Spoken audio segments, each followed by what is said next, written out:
saraakiisha ciidamada daraawiishta booliska shacabka gudoomiyaha gobolka duqa magaalada gabdhaha dhammaan dadka xafladan ka soo qayb galay xil wareejinta assalaamu calaykum waraxmatullaahi wabarakaatuh salaanka bacdi mudanayaal marweyn halkan maanta waxaan soo istaagnay xil wareejin qaybta gobolka Mudug oo aan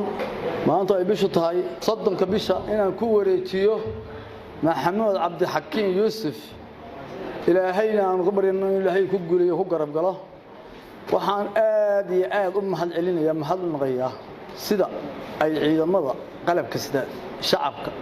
guddoonka gobolka saraakiisha ay uga soo qayb galeen xafladan oo ay noo soo saacideen oo ay nooga qayb galeen annaguna waa uga mahadnaqaynaa hadalku waa soo koobayaa aniga intaasaan soo istaagay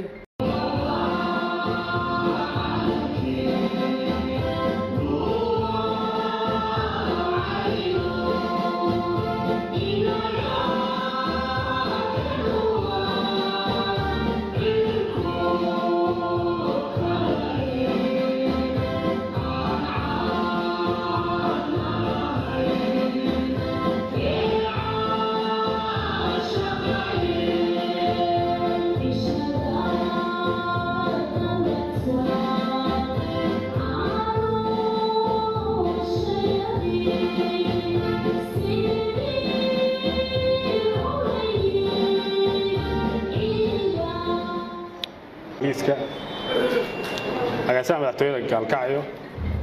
taliyaha ciidanka isku dhafka militariga ee Galmudug iyo Puntland dhamaantiin salaam alaykum warahmatullahi wabarakatuh salaaka bacdi aad ugu mahadsantahay kasoo qaybgalka xafladan waxaan u mahadcelinayaa lambarwan taliyaha qaybta booliska ee gobolka Mudug ee hore Muumin Cabdi Shire haddana taliyaha ciidanka booliska Puntland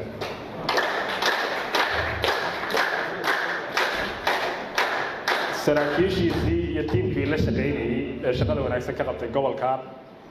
waxaan u mahadcelinayaa shaqada wanaagsan ee ay ka qabtaan waxaan rajaynayaa shaqadaas kala shaqo la inaan ka qabanno gobolka saraakiishana waxaan ku codsanayaa inay la shaqeeyaan si ay ula shaqeeyaan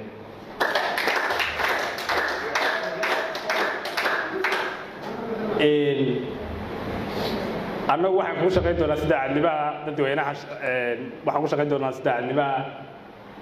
maaliya habeen oo adeegi doonaa waxaan codsanaynaa inay sidii ula shaqeyn jireen taliyaha si ka wanaagsan noola shaqeeyaan naguna garab istaagaan